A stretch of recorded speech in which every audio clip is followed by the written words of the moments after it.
কিস্তিও বাকি রয়েছে, যা পরিশোধ করতে না পারলে সেটিও হারানোর আশঙ্কা রয়েছে। মালিকদের অভিযোগ, তিস্তা ব্যারেজ সেতুর ভার বহন ক্ষমতা 25 টনে নামিয়ে দেওয়ায় প্রায় 300টি বড় ডাম্পার সেতু ব্যবহার করতে পারছে না। ফলত দীর্ঘদিন পথ ঘুরে যেতে হচ্ছে এবং প্রত্যেকটি ট্রিপেই লোকসান বাড়ছে।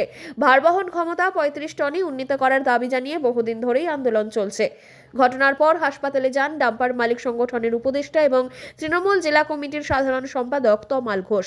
তার অভিযোগ, প্রশাসনের উদাসীনতার কারণেই মালিকেরা চরম সিদ্ধান্তের দিকে ঠেলে দেওয়া হচ্ছে। অফিসে আপনি সুসাইড অ্যাটেম্প করার চেষ্টা করছিলেন, কেন, কি হয়েছে? দেখুন, আমরা যখন গাড়ি কিনছিলাম তখন তো তিস্তা ব্রিজ খোলা ছিল। তো আজকে দীর্ঘদিন ধরে আমাদের পার্টনারের 2-3টা গাড়ি ছিল, সব কোম্পানি টেনে নিয়েছে কিস্তি EMI না পেরে। এখন যে গাড়ি আছে, আমরা যদি তিস্তা ব্রিজ না খুলি তো আমরা তো চালায় কোনোভাবে EMI দিতে পারতেছি না।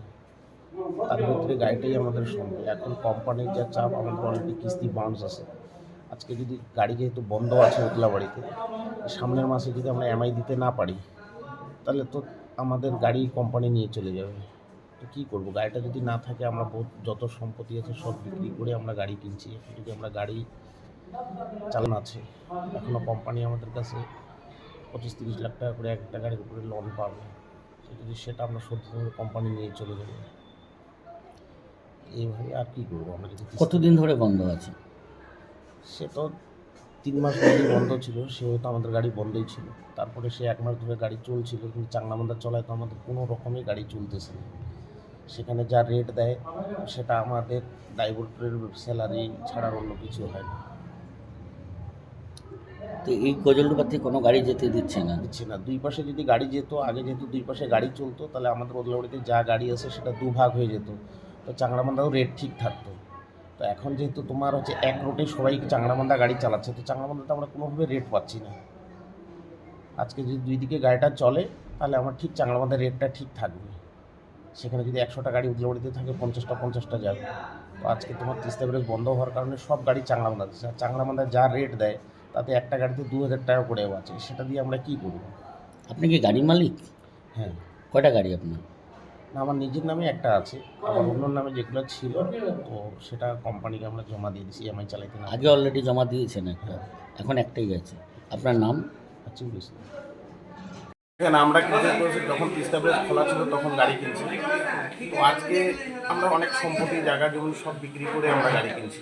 তো আজকে একটা গাড়ি আমরা পার্টনারশিপে কিনছিলাম, 2টা গাড়ি আমাদের কোম্পানিকে এনে নিয়ে গেছে। একটা গাড়ি আছে সেটা নিজের নামে, তো সেটাও কিন্তু অনেক কিস্তি বাউন্স হয়ে গেছে, আমরা একটু গাড়ি চালাইতে পারতেছি না।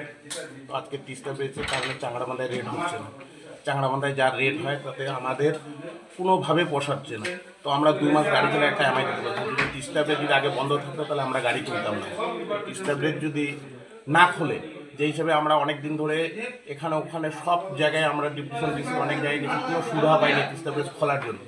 যদি তিস্তা ব্রিজ না খুলে তো আমরা বাইরে থেকে কী করবো? আমরা সেই গাড়িটাই আমাদের সম্পদ, সেটা যদি কোম্পানি টাইনে নিয়ে যায় আর কোম্পানি বারবার চাপ দেয় তো আমরা কী করবো? এছাড়া তো কোনো রাস্তা নেই আমাদের। কিস্তি ডিউ আছে আপনাদের?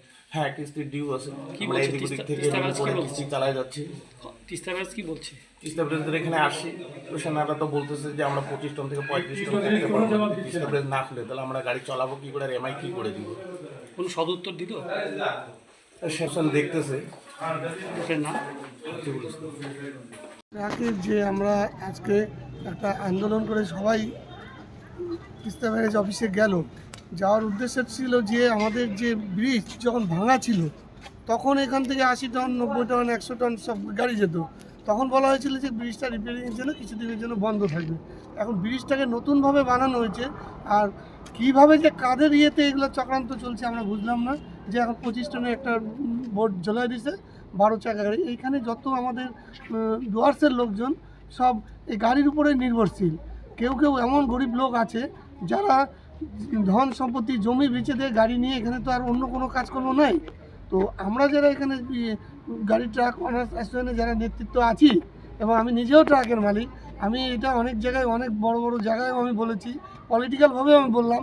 কিন্তু অনেকে ভাবে যে গাড়ির সাথে যেহেতু আমরা যুক্ত, এর জন্য হয়তো আমরা মানে নিজেদের স্বার্থে বলছি, নিজেদের স্বার্থে না। এরকম কিছুদিন আগেও একজন ফাঁসি দিল, আজকে একজন ডেপুটেশন দিতে গিয়ে অফিসারদের ডেপুটেশন দিচ্ছে, ও গাড়ি টেনে নিয়ে যাবে বলে অফিসের ভিতরেই ভ্যানের মধ্যে ফাঁসিতে ঝুলতে গেল। যাক কোনো রকমে সে বেঁচে গেছে। যাক, তার জন্য মানে আমরা কি বলবো, আমরা ট্রাক অ্যাসোসিয়েশন সবাই দুঃখিত যে আর কিছুদিন যদি এইভাবে চলে সুসাইডের ঘটনা একটার পর একটা আসতেই হবে। আর ফিনান্স কোম্পানি তো এরা বুঝে না কিছু। ফিনান্স কোম্পানির একটা কথা হচ্ছে, ভাই কিস্তি না দিলে ট্রেনে নিয়ে যাবো, আর এই ব্রিজ না খুললে গাড়ি চালাতে পারবে না, মানুষ যাবে কোথায়? আর যারা জমি বেচে এইভাবে করছে, এক একজনের 4টা-5টা কিস্তি ফেল হয়ে যাচ্ছে, কিস্তিওয়ালারা আসছে, এরপরে তো স্বাভাবিক অবস্থা থেকে দারুণ মানে খারাপের দিকে চলে যাবে। আমি অবশ্যই নেতৃত্বদের আবার বলবো এবং আমি এমন হুঁশিয়ারি দিচ্ছি যে এই ব্রিজের যদি যথাযথভাবে যদি না খুলে এর আন্দোলন কিন্তু বৃহত্তর জায়গা যাবে, সেই সময় কিন্তু সবাইকে ভুক্তভোগী হবে। আমি প্রশাসনের কাছে অনুরোধ করব, তিস্তা ব্যারেজের কাছেও অনুরোধ করব যে আপনারা এই ব্রিজ ইমিডিয়েট চালু করেন। আপনারা মানে কি বলবো, অপরিকল্পিতভাবে এটা আপনাদের যে ভাবনা চিন্তা, তার সাথে কিন্তু মানুষের শ্রমজীবী যারা লোকজন আছে তাদের নয়। ট্রাকের সাথে যুক্ত তো শুধু ট্রাক মালিক না, এর সাথে ড্রাইভার যুক্ত আছে, এর সাথে লেবার যুক্ত আছে, এর সাথে যারা লোড করে দিচ্ছে তারা আছে, শ্রমিক যারা মাল বানাচ্ছে তারা যুক্ত আছে, খালাসি আছে, ড্রাইভার আছে, প্রত্যেকে না খেয়ে মরবে। এখানে যা আছে সব নদীর উপরে নির্ভরশীল। এই অবস্থা যদি না দেখে সাংঘাতিক আন্দোলনের দিকে যাবে, সেটা কিন্তু মানে বৃহত্তরভাবে যাবে। আমি প্রশাসন এবং মন্ত্রী সাহেবের কাছে অনুরোধ করছি, আপনারা উচ্চস্তরে কথা বলে যেভাবে হোক এই ব্রিজটা খোলার, এবং যারা এই গরিব যারা এই গাড়ির আজকে ফাঁসির ঘটনা যাতে আর না ঘটে সেটা চিন্তা ভাবনা করে আপনারা ব্রিজটা খোলানোর চিন্তা করেন। আর আমরা যারা আছি আমরা অবশ্যই আন্দোলনের মধ্যে থাকব। আন্দোলনের মধ্যে থেকে যদি ব্রিজটা না খোলানোর চেষ্টা করে, তাহলে আমরা পরবর্তীতে এমন ডিসিশনে যেতে বাধ্য হব যে আমরা আমরণ অনশনের পথে যাব না। কাজ তো নিম্নমানের হয় না, ওখানে আমাদের লোকজন ছিল, আমরা ভালোভাবেই কাজ সুন্দরভাবে হয়েছে। আর কাজে তো আমরা সবাই খুশি ছিলাম যে এই গেছে, এখন সব গাড়ি ঘোড়া সব চালু হবে। কিন্তু কীভাবে কারা মিলে এটা করলো সেটাকে তদন্ত করা উচিত। 25 টনের পর কার ইয়েতে করলো এইটা ডিপার্টমেন্টের আমি সবাইকে বলছি যে আপনারা এইভাবে না আলোচনা করে এইভাবে কাজ করতে পারেন না। আপনারা মানুষকে, আমাদের যে মুখ্যমন্ত্রী সে চাই যে মানুষ বাঁচুক, যারা শ্রমজীবী যারা আছে, তারা শ্রমিকরা যারা আছে তারা যেভাবে হোক বাঁচুক, মানুষ মারার পক্ষে মুখ্যমন্ত্রী না। আমার মনে হয় এটা মুখ্যমন্ত্রীর কাছে রিপোর্ট নেই। আমি অবশ্যই মুখ্যমন্ত্রীর কাছে এই রিপোর্টের জন্য আপিল করব, এবং যাতে জানানো যায় উচ্চস্তরভাবে। আমি জেলা নেতৃত্বকেও বলবো এই বিষয়টা নিয়ে ভেবেচিন্তে দেখতে, নাহলে এখানে প্রচুর লোক এই সুসাইডের রাস্তায় যাবে। আমরা তো এখন চাচ্ছি যে টনের ব্যাপারটা আছে, আর অন্তত ক্যাপাসিটি লোড হিসাবে যা ক্যাপাসিটি লোড তো আমাদের ইয়ের মধ্যে আছে, যার জন্য এত দিচ্ছি, রেভিনিউ দিচ্ছি। সরকার তো রেভিনিউ নিতে মানে কোনো সময় না করে না, রেভিনিউ ছাড়া তো কোনো সময় গাড়ি চালতেও দিচ্ছে না। তাহলে পরে আমরা বলছি যে আন্ডার লোড হিসাবে যেটা ক্যাপাসিটি লোড, সেইটারই পারমিশন দেওয়া হোক, আমরা সেইভাবেই চলবো। এসডিও সাহেবকে বললাম যে আপনারা রিপোর্ট না এখনও বলছেন, আমাদেরকে রিপোর্ট দেয়নি যাদবপুর ইউনিভার্সিটি থেকে, রোড অ্যান্ড ব্রিজ ডিপার্টমেন্ট।